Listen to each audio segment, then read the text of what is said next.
Hello everyone, आज फिर हम आपके सामने एक नया टॉपिक लेकर आए हैं। Cross examination of wife in maintenance cases 125 CrPC और जो नया लो आया है 144 बीएनएसएस।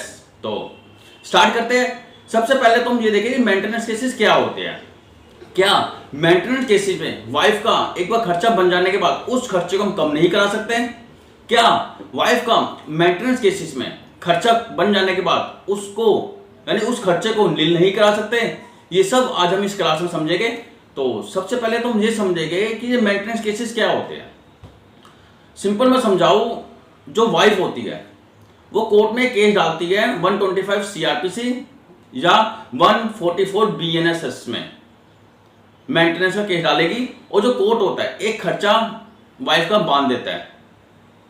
दोनों तरफ से आर्गुमेंट सुनता है और आर्गुमेंट सुनने के बाद वो कुछ खर्चा वाइफ के नाम पे हर महीने का बांध देता है, और जो हस्बैंड होता है उसको ना चाहते भी वो जो खर्चा है ना वाइफ को देना पड़ता है। तो सिर्फ आज हम इसी को ही खर्चे को कम करेंगे और साथ में हो सके तो उस खर्चे को ही बंद कर देंगे, नील कर देंगे। वो कैसे करेंगे? क्योंकि हस्बैंड के पास सिर्फ एक ही हथियार होता है। वाइफ को ये प्रूफ कर दे कि वाइफ ने जो पिटीशन डाली है कोर्ट में वो झूठी है, वो झूठ बोल रही है।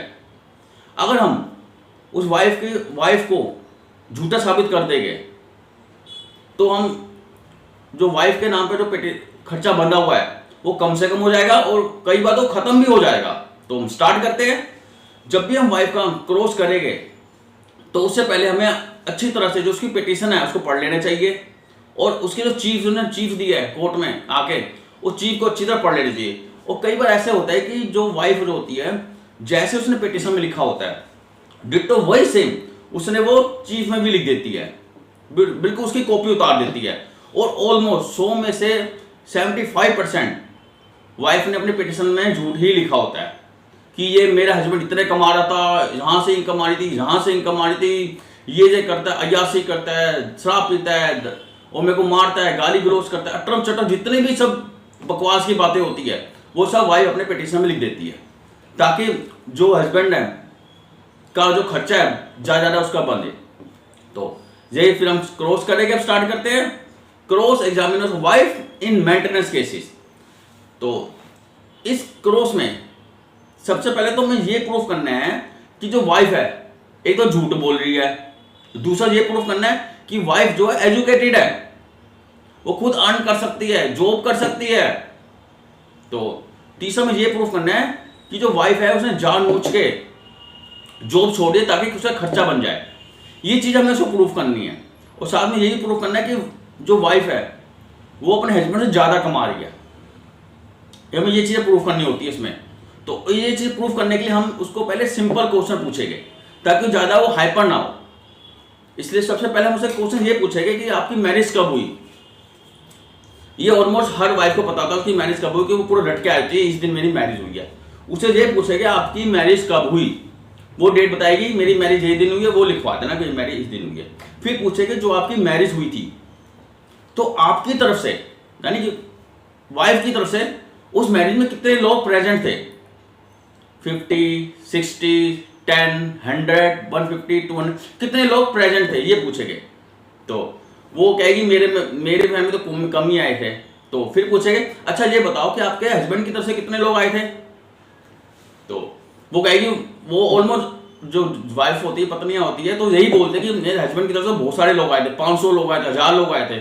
अपनी तरफ से कभी नहीं बोलेगी कि मेरे इतने आए थे, वो बोलेगी मेरे हस्बैंड की तरफ से इतने लोग आए थे। तो ये फिर जो बोलेगी लिखवा देना। लिखवाने के बाद जो आपका वकील होगा हस्बैंड की तरफ से, वो जब मैरिज हुई थी तो वहां पर फोटोग्राफी हुई होगी तो वो फोटो दिखा देना, देखो फोटो देखो, वीडियो बनी हुई है हमारे पास, वीडियो भी है, फोटो भी है, देखो वाइफ की तरफ से उनकी फैमिली कितने लोग आए हुए हैं। सारी वाइफ की तरफ से आए, वो हमारी तरफ से तो कोई था भी नहीं, मेरी पत्नी की तरफ से सारे उनके फैमिली कई लोग आए थे और हमारी तरफ से कोई फैमिली आया भी नहीं था इतना।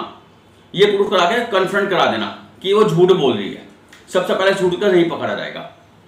फिर बाद में सब पूछेंगे जब आपकी मैरिज हुई थी, मैरिज होने के बाद आप फर्स्ट टाइम अपने घर यानी अपने पेरेंट्स के घर में कब गई थी, अपने मायके कब गई थी, ये क्वेश्चन पूछना। उसको ये ध्यान नहीं होता, 100 में से 90% उसको ध्यान नहीं होता मैं फर्स्ट टाइम कब गई थी। वो कहेगी मुझे नहीं पता, या तो बोल देगी कि मैं इस दिन गई थी। तो पूछना अच्छा अब तो आप अपने मायके कैसे गई थी, जो आप अपने मायके घर कैसे गई थी? वो कहेगी मैं कार से गई थी, बस से गई थी, ट्रेन से गई थी, किससे गई थी? तो वो कहेगी मैं तो कार से गई थी। तो पूछा जो कार आपकी किसने बुक कराई थी? तो वैसे यही बात है, वो बोलेगी मेरे हस्बैंड ने बुक कराई, वो यही बोलेगी। अगर आइटम नहीं भी बोलती, वो कहेगी मैं अपने आप गई थी, तो दिखा देना कि देखो मैंने बुक करा के दी थी, ये झूठ बोल रही है, फिर वही कन्फर्म करा देना कि मैंने इसको कार बुक करा के गई थी, तब कार में गई थी, ये झूठ बोल रही है कि मैं अपने आप गई थी। वो करा के फिर कन्फर्म करा देना, दूसरा फिर उसे झूठ पकड़ा जाएगा।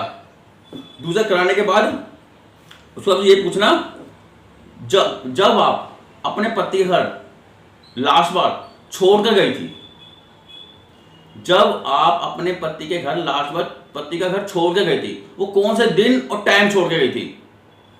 100 में से 95% से ज्यादा नहीं आता कि वो अपने पति घर कब छोड़ के गई थी। सिर्फ इतना पूछा, वो कहेगी मुझे ध्यान नहीं है, फिर वो ध्यान नहीं है, वो लिखवा देना कि मुझे उसका ध्यान नहीं, मैं कब गई थी। वो इतना बोलेगी मैं अगस्त में गई थी, अप्रैल में गई थी, जून में गई थी, दिसंबर, वो ऐसे वर्ड बोलेगी, ऐसे महीने नाम बताएगी। वो ये नहीं बताएगी कौन से दिन गई थी, कौन से टाइम गई थी। फिर पूछना जब आप अपने पति घर छोड़ गई थी तो आपके साथ कौन कौन था? या अकेली गई थी कि कोई था आपके साथ? जो आपकी मदर थी, फादर था, ब्रदर था, सिस्टर, कोई तो होगा आपके साथ। तो वो कहेगी हाँ मेरे मदर आई थी, मैं मदर के साथ अपने घर चली गई थी। तो फिर फिर सजेशन दे देना कि ये अपने मदर के साथ अपने मायके चली गई थी मुझे बिना बताए, बिना रीजन के। ये साथ में सजेशन दे देना साइड में उसका। और फिर उससे पूछना, ये जाने के बाद फिर आना अपने काम पर। अब स्टार्ट करना अपना काम। उससे ये पूछना कि आप कितनी पढ़ी लिखी हो, आपने पढ़ाई कहां तक कर रखी है? वो कहेगी मैंने ग्रेजुएशन कर रखी है, या बोलेगी मैंने बीएड कर रखी है, या बोलेगी मैं बीटेक कर रखी है। ये पूछना आप कहां तक पढ़ी लिखी हो। वो करने के बाद जो बोलेगी लिखवा देना। फिर दूसरा क्वेश्चन ये पूछना कि अगर वो एजुकेटेड थी, उन्हें बोल दिया कि मैंने बीएड कर रखी है, तो फिर पूछना क्वेश्चन कि आपके पति ने मैरिज के बाद आपको आगे पढ़ाया था? तो ये पूछना। फिर वो कहेगी अगर पढ़ाया हुआ तो बोल देगी हाँ उन्होंने मुझे पढ़ाया था। क्या पढ़ाया था, आगे क्या करा, कौन सा कोर्स कराया था, बीएड कराया था, बीटेक कराया था, क्या कराया था आगे? फिर वो बोलेगी हाँ इन्होंने मुझे बीएड कराई थी। ये करने के बाद अगर वो बोलती है, अगर वो पढ़ी लिखी नहीं होती, तो पूछना कि क्या आपके पति ने आपको मैरिज करने पर कुछ ऐसा कोर्स कराया था, जैसे पार्लर, ब्यूटी पार्लर कोर्स हो जाए, बुटीक हो, कुछ ऐसा कोर्स, टीचिंग का, स्टिचिंग का कुछ कोर्स कराया था, कुछ ऐसा? तो वो कहेगी हाँ मुझे उन्होंने पार्लर कोर्स कराया था। फिर पूछना अच्छा मुझे बताओ आपके जो पति है कितना पढ़े लिखे हैं? वो ऑलमोस्ट यही बोलते कि मेरा पति तो पढ़ा लिखा नहीं, सिर्फ 12th पास कर रखी है इसने। जब बोलेगी 10th पास कर रखी है, जब ग्रेजुएशन कर रखी है, ये बोलेगी वो। तो उसको कहना है वो लिखवाना। अगर वो बोल देगी मेरा पति 12वीं पास है, ज़्यादा पढ़ा लिखा नहीं है, ये जरूर लिखवा देना कि मेरा हस्बैंड ज़्यादा पढ़ा लिखा नहीं है। उससे पर कराना क्या मैरिज के बाद अगर उसने कोई एजुकेटेड है तो उससे ये क्वेश्चन पूछना कि क्या मैरिज के बाद आपने जॉब की थी? वो कहेगी हाँ मैंने जॉब की थी। अगर एजुकेटेड होगी तो कहेगी हाँ मैं जॉब की थी। अगर एजुकेटेड नहीं है तो उससे पूछना कि मैरिज के बाद क्या आपने पति ने आपको कोई काम स्टार्ट करके दिया था? तो वो कहेगी, अगर वो कहती है हाँ मुझे मेरे पति ने मेरे को पार्लर कोर्स करा के मुझे पार्लर की दुकान खोल के दी थी, तो मैंने उसको शॉप खोल रखी थी। तो फिर पूछना अच्छा आप कितना कमाती थी उस वक्त? तो अगर एजुकेटेड है तो जॉब करती होगी तो आप कितना कमाती थी? वो बोल देगी मैं 20,000 कमाती थी, 50,000, 30, कुछ भी बोलती। और जब बोल दे कि मैं तो कमाती नहीं थी, अगर बोल दे तो दिखा देना उसकी सैलरी स्लिप ला के दिखा देना, देखो ये जॉब करती थी वहाँ से इतनी सैलरी इसको अकाउंट में आती थी, ये दिखा देना।